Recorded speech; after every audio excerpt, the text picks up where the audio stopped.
Racing against the clock, the Biden administration finalized nearly $8 billion in funding to Intel as part of the massive CHIPS Act. The cash was part of an award President Joe Biden announced back in March, touting that America would once again become a major player in semiconductor infrastructure.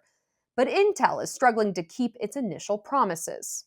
It's going to transform the semiconductor industry and create entirely new ecosystems, entirely new research and design, and manufacturing and advanced chips in America. By the way, parenthetically, I say we're going to become the manufacturing capital of the world again.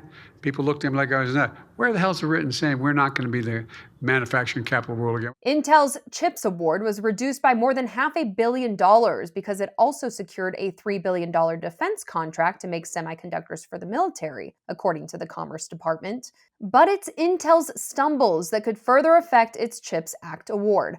The once great chipmaker's stock has plummeted nearly 50% since the start of the year.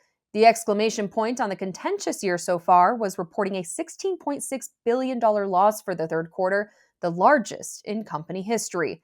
It's been a downward spiral over the decades. Intel's valuation fell from $500 billion in 2000 to just over $100 billion today. The issues have even pushed away potential suitors. Back in September, Qualcomm approached Intel about a potential takeover, but now that interest has cooled, according to Bloomberg. The Commerce Department says the company has extended its timelines beyond the government's 2030 deadline. Intel plans to invest $90 billion in the U.S. before the end of the decade, after previously promising to spend $100 billion in less time than that. It also reduced the estimated number of jobs it would create in Ohio by about a third. Taiwan's Semiconductor, better known as TSMC, secured $6.6 billion in grants from the CHIPS Act as part of a $65 billion plan to build 3 fabs in Arizona.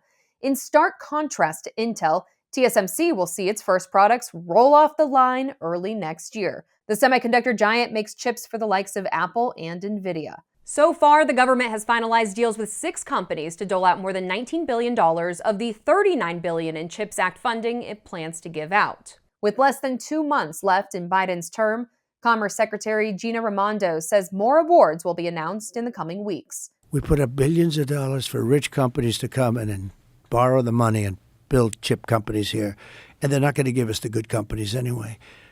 All you had to do is charge them tariffs. If you would have put a tariff on the chips coming in, you would have been able to, just like the auto companies, no different. More sophisticated, but no different.